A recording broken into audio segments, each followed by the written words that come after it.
বৈশাখ মাস শেষ হতে গেল, এখনো বৃষ্টি হলো না। ক্ষেতের ফসলগুলো সব শুকিয়ে যাচ্ছে।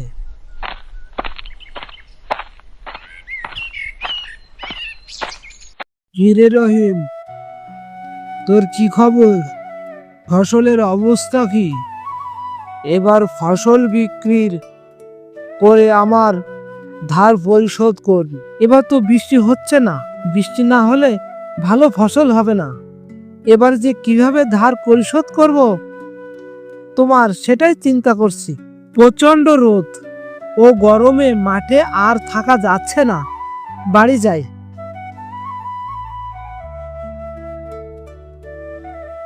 জহরা, মাঠে মোড়লের সাথে দেখা হয়েছিল, তার দেনা পরিশোধের কথা বলছিল।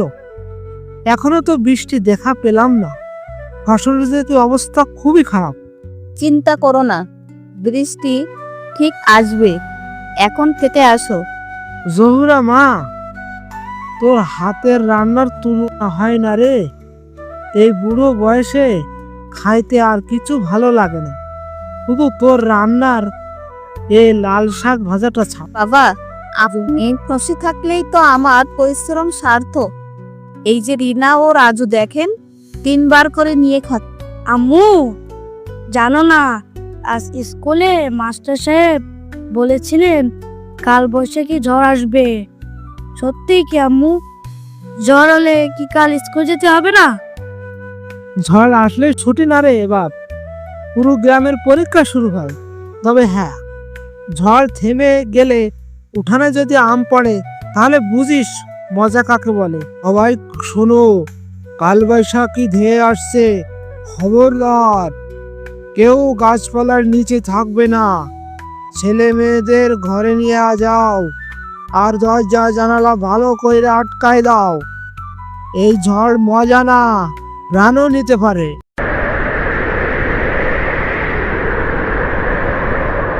জোহরা, কই তুমি?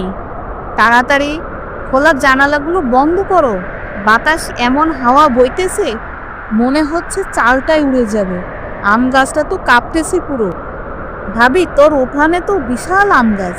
ছেলে মেয়েগুলোরে ভিতরে রাখিস। তোর রাজু কিন্তু খুব দুষ্টু, বাহিরে গেলে গাছে উঠে বসবে। ঠিক বলেছ ভাবি, আজ সারাদিন আমি ওদের চোখের আড়াল হইতেই দিব না। আল্লাহ যেন আমাদের রক্ষা করেন। রাজু, রিনা, তোমরা ঘরের ভিতরে যাও। আব্বা ঘরে যান। বাহিরে অনেক বাতাস হচ্ছে, ঝড় শুরু হয়ে গেছে। জহুরা, বাইরে ঝড় বৃষ্টি শুরু হয়েছে, আমাদের ঘরের চালটাই উড়ে না যায়। আল্লাহ আমাদের হেফাজত করো। রাজু, রিনা, আমার কোলে কাছে থেকো। বাবা, দেখো, আম গাছ থেকে ঝড়ে অনেক আম পড়ে। উঠানে চলো, আমরা আমগুলো কুড়িয়ে নিয়ে আসি। এত বড় বড় আম, একেবারে সবুজ রঙের। আম্মু, ভর্তা করবা তো? আর দেখি কে কতটা আম কুড়াতে পারে আজ। আমের ভর্তা করব। আমের সাথে লেবুর পাতা, সরিষা বাটা, কাঁচামরিচ আর একটু রসুন দিয়ে ভর্তা করব। আমার তো এখনই জিহ্বায় পানি চলে আসতেছে। রাজু, রিনা তার বাবার সাথে উঠানে গেল আম কুড়াতে।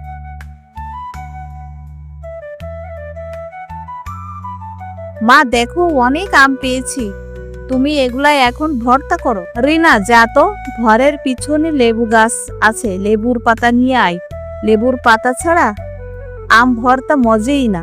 জোহরা সেই আমগুলো নিয়ে পড়ন্ত বিকালে সেই আমের ভর্তা করলো, আর সবাই খেতে বসলো। সবাইকে কলা পাতায় আমের ভর্তা দিল। রিনা, রাজু, তোমরা কি জানো এই আম ভর্তা কলা পাতায় খেতে খুবই মজা। আমি যখন ছোট ছিলাম তখন আমরা কলা পাতায় আমের ভর্তা খেতাম। এই আম ভর্তার স্বাদ জীবনে ভুলতে পারবো না। ঝড়ের দিনেও যদি এমন আনন্দ হয়, তাহলে এই সংসারের কষ্ট বোঝা যায় না যায়। এই সন্তানগুলোর হাসি আমার ফসলের চেয়েও দারুণ। জহুরা মা, এই ভর্তা খেয়ে মনে পড়েছে তোর মায়ের রান্না। এমন একদিন যখন ঝড়ে ঘর কাঁপে, তখন এমন একটা খাবার মুখে দিলে মনে হয় জীবন এখনো কত সুন্দর। ঝড় এসে ভেঙে দেয়, আবার কিছু গড়েও দিয়ে যায়। এই এক থালা আমি ভর্তার মধ্যে আমরা আবার একসাথে হলাম। আল্লাহর অশেষ করুণা। রাজু, তোর পাশের বাড়ির চাচিকে এই আম ভর্তাটা দিয়ে আয়, তোর চাচি খুব পছন্দ করে। চাচি চাচি, আপনি বাড়িতে আছেন? মা আপনার জন্য আমের ভর্তা দিয়েছে।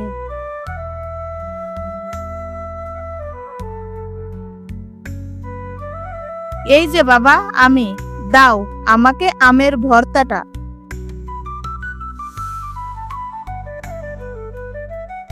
আমার খুব পছন্দের একটা খাবার।